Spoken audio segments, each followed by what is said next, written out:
Ya tuh aja seneng Arteta. Yeah! Woo! Oke, Arsenal melawan Chelsea. Babak pertama baru aja selesai. Skor sementara masih 0-0. Arsenal bermain dengan tujuan untuk mengontrol pertandingan, sedangkan Chelsea kelihatan cukup konservatif, nggak se-ngepres atau se-agresif permainan Chelsea biasanya. Kayaknya mereka lebih berhati-hati dan mencoba untuk tenang walaupun secara agregat mereka sedang tidak unggul. Possession kurang lebih imbang, tapi masih unggul Chelsea, 56% di Chelsea, dan expected goals-nya itu kurang lebih sama sih, nggak beda jauh. Nggak ada yang dari kedua tim tadi penyerangannya nggak ada yang menciptakan peluang yang besar tadi. Menurutku sih sebenarnya dari Arsenal ada 2 peluang long ball dari yang pertama itu Kepa ke Martinelli, cuma finishingnya kurang, ditahan sama Gusto kalau nggak salah tadi. Terus ada lagi satu long ball juga kalau nggak salah ke Nani Madueke atau ke Gyökeres ya, ke Nani Madueke kayaknya. Tapi juga yaitu kurang bisa ngontrol dan kurang bisa langsung tendang pemainnya, nggak ada kesempatan bagus jadinya. Ya permainannya cukup lambat, temponya nggak tidak sebanter yang biasanya ada di match besar, terutama dari rival sendiri nih ya, Arsenal sama Chelsea. Jadi dilihat aja nanti di babak kedua seharusnya Chelsea lebih ngegas, soalnya yaitu agregatnya masih belum unggul, mereka masih ketinggalan 1 gol, harusnya mereka lebih memaksakan untuk nyiptain gol di babak kedua. Nah Arsenal harusnya bisa memanfaatin itu karena mereka tahu mereka yang unggul, mereka yang bisa mengatur jalannya permainan. Tapi harusnya menurutku di babak kedua Arsenal harus lebih menyerang. Tadi bagusnya, kontrolnya bagus, di pressing sama pemain depannya. Ini penyerangannya Chelsea itu Arsenal bisa jaga bolanya. Di kanan tadi, di kanan ada Liam Delap, itu dia ngepresnya cukup agresif, tapi overall aku ngomong kita bisa jaga possession dengan baik di belakang.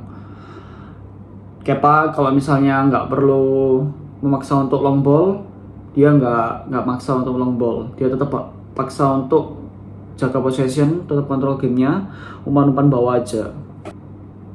Untuk pemainnya Gyökeres sih sebenarnya yang kurang dilibatkan, tapi emang Arsenal tadi permainannya lewat sayap seperti biasa dan pemain lini tengahnya belum terlalu terlibat, terutama Gyökeres sama Eze. Eze tadi itu kurang lebih sama kayak Gyökeres sih, kurang dilibatkan karena emang Chelsea berusaha untuk main dari tengah kalau aku ngomong ya, dominasi dari tengah, tapi Arsenal seperti biasa main dari sayap. Ya semoga untuk babak kedua, karena Chelsea harusnya lebih memaksakan untuk maju dan menyerang untuk ciptain gol, Gyökeres sama Eze lebih bebas di tengah dan dapat peluang-peluang untuk nyetak gol. Gol penutup yang indah dari Kai Havertz. Yes!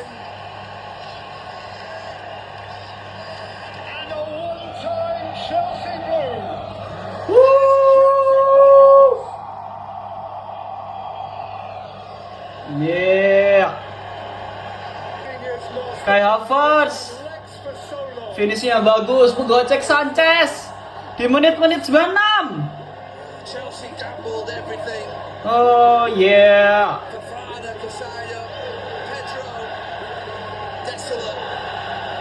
Lihat nih. Rice. Belakangnya hilang semua cuy. Kai Havertz tinggal finishing aja. Kai Havertz lagi-lagi menghantui Chelsea. Yeah. Santai dari Kai Havertz.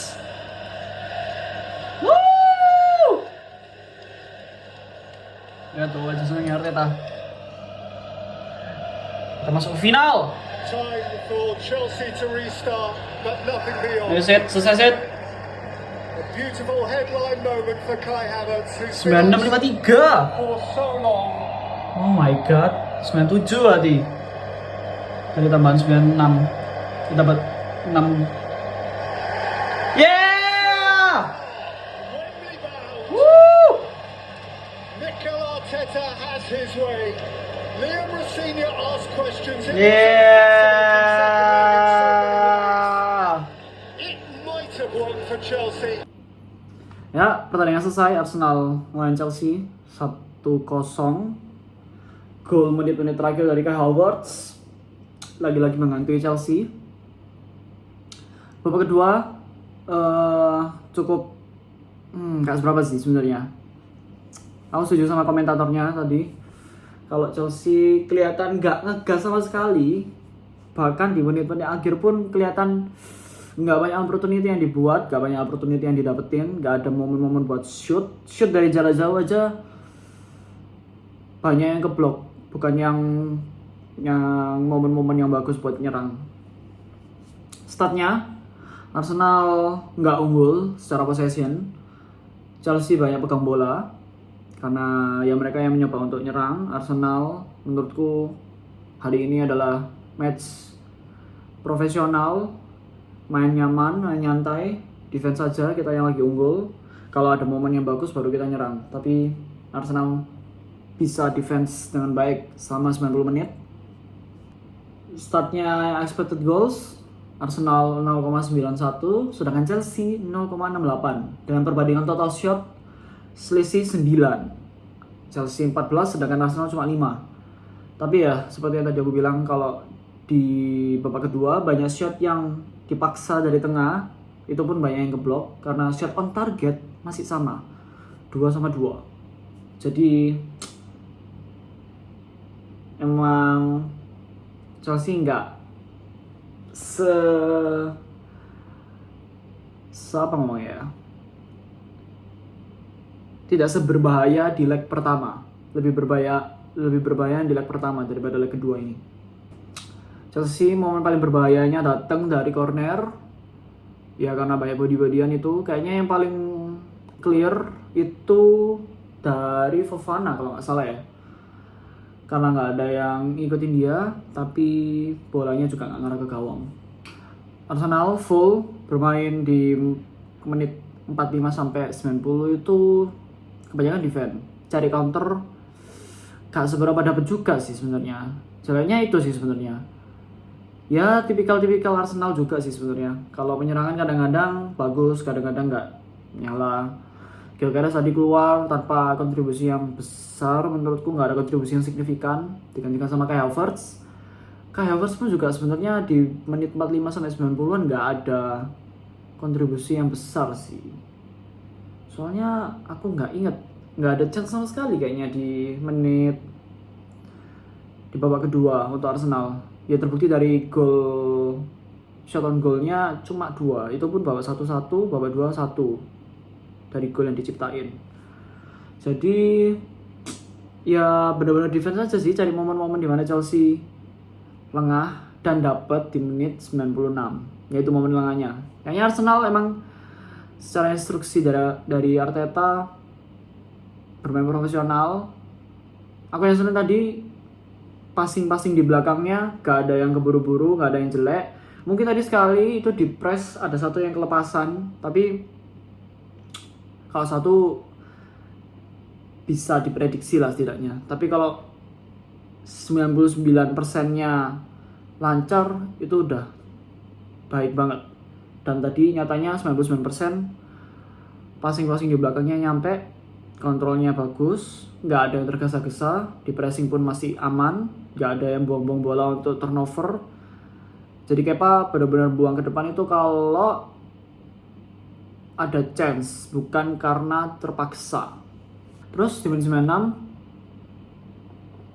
setelah Chelsea dorong banget, backnya juga banyak yang maju, tapi nggak didapetin sama Arsenal di tengah, diumpan ke Rice ke sebelah kiri, terus bisa cross ke tengah ngelewatin cuma satu defender Chelsea ke Kai Havertz yang giring bola ke depan sampai 1v1 sama 1v2 malah ditambahi sama Martinelli, digocek terus gol. Seru juga, dapat gol di menit-menit akhir, feelsnya jadi beda banget. Padahal selama satu match ini full berasa kayak ya stagnan, cukup stagnan sih sebenarnya. Tapi itu lebih komen ke Chelsea daripada Arsenal, soalnya emang Chelsea yang banyak pegang possession dan harusnya yang berusaha untuk dapetin keunggulan. Arsenal main profesional secara defense dan possession, jadi nggak lebih berusaha untuk tidak membuang bola secara sia-sia.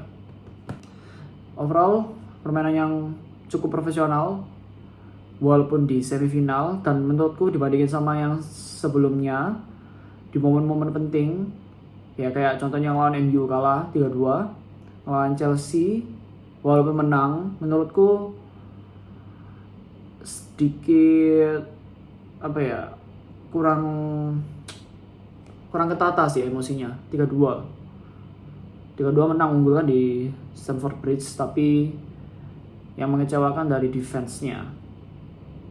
Entahlah, menurutku habis kejadiannya MU ini mungkin ada pergeseran mental dari pemainnya Arsenal, karena dari press conference-nya Arteta juga target mereka untuk sekarang ini secara permainan adalah untuk bermain secara menyenangkan kalau nggak salah. Jadi lebih santai, nggak yang selalu dikejar oleh sesuatu, nggak ada perasaan kayak tegang-tegang gitu. Jadi harus lebih enjoy, harus bisa lebih enjoy untuk permainannya. Dan kayaknya di match ini kelihatan banget kalau mereka lebih santai, emosinya nggak kebawa oleh suasana oh ini semifinal ngelawan Chelsea, rivalnya mereka sendiri. Jadi ya itu sih, ini adalah perkembangan yang mungkin nggak bisa didapetin kalau Arsenal nggak kalah di Premier League ngelawan Manchester United, rasaku. Secara pemain semua menurutku solid, nggak ada yang menurutku Martinelli banyak yang sedikit mengecewakan sih tadi. Antara pasti yang nggak nyampe atau bola yang nggak dikejar.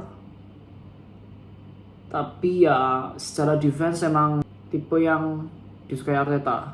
Untuk setidaknya untuk track back-nya itu Martinelli sama Bukayo Saka itu termasuk yang baik. Kalau dibandingin sama Eze, Gyökeres, terus Noni Madueke, sama Trossard masih bagus sih menurutku. Tapi Martinelli juga salah satu yang bagus, makanya walaupun penyerangannya menurutku kurang tadi, tapi defense-nya ya solid lah, mantul defense-nya.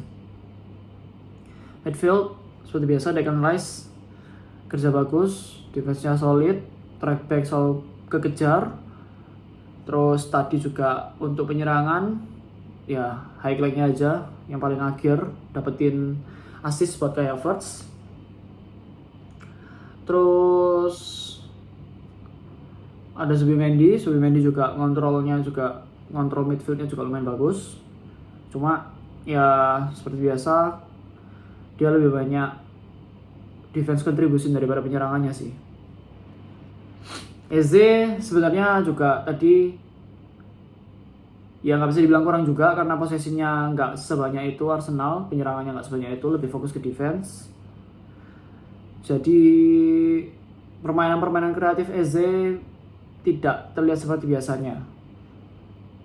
Defense-nya solid semua, back 4-nya Timber, Gabriel, Saliba sama Nketiah. Nketiah tadi menurutku bagus banget defense-nya, yang kelihatan lebih menonjol lah daripada yang lainnya.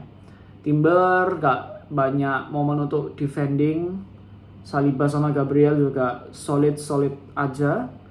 Tapi Nketiah tadi menurutku yang ya kelihatan yang paling bersinar lah untuk seluruh defender Arsenal. Jaga Estavao sama sebelumnya siapa ya, aku lupa. Tapi kelihatan lebih bagus lah. Kayak dibandingin sama sebenarnya Joao Pedro itu tadi pemain yang menurutku kalau di match ini ya itu paling kontribusinya tinggi. Soalnya hold up play-nya bagus banget. Di body sama Gabriel nggak bisa, kayak bisa bener-bener nahan bola terhadap Gabriel sama Saliba dan bikin link up play ke pemain lainnya. Menurutku kontribusinya baik banget, tapi pemain lainnya juga kurang banget. Chelsea akhirnya usahanya Joao Pedro itu nggak jadi apa-apa. Nah, menurutku itu dari babak pertama sampai babak kedua itu masih bagus banget hold up play-nya dari Joao Pedro, tapi sayangnya nggak jadi apa-apa. Ya, kita tunggu finalnya. Masih bulan depan, ternyata lama banget. 22 Maret di Wembley antara ketemu City atau Newcastle. Dan menurutku kita bakal ya gampang aja ketemu City, soalnya City agregat 2-0. Itu pun next match-nya di kandangnya City. Jadi susah banget sih kalau Newcastle mau ngelawan City. Dan menurutku lebih mending ketemu sama City sih daripada ketemu sama Newcastle. Gak tahu ya. Kalau misalnya Newcastle kan menurutku kayak nothing tulus, sedangkan City masih berkompetisi di Premier League sama kayak posisi Arsenal lah. Jadi menurutku bebannya bakal sama. Salah satu faktor yang kenapa aku mikir MU bisa unggul di melawan Arsenal waktu itu juga karena beban mentalnya aja juga sih. Arsenal pemainnya harus mikirin kalau mereka harus menang EPL, menang Champions League, menang Carabao Cup, menang FA Cup, soalnya masih aktif di 4 kompetisi ini. Sedangkan MU cuma kalau nggak salah cuma berfokus di IPL nggak sih kalau nggak salah. Carabao Cup udah nggak ada. Aku nggak tahu FA Cup masih masuk apa nggak. Liga Eropa juga nggak masuk kalau nggak salah. Jadi nggak ada beban mental, nothing tulus. Posisi di Premier League juga nggak perlu dipertahankan karena bukan top 4. Kalau nggak salah sekarang udah top 4 sih, tapi sebelum itu ya mereka nggak ada di posisi untuk ngejar gelar, lebih tepatnya ngejar posisi 4 dan sebenarnya dapat aja. Jadi ya nothing tulus lah mereka mainnya, dan dengan gaya permainan mereka yang emang terbuka banget. Jadi ya lihat aja akhir musim bagaimana. Menurutku match Arsenal lawan MU di kandang ini titik penting dalam campaign ini. Ya, yang penting menang 1-0 Arsenal lawan Chelsea, lanjut ke final.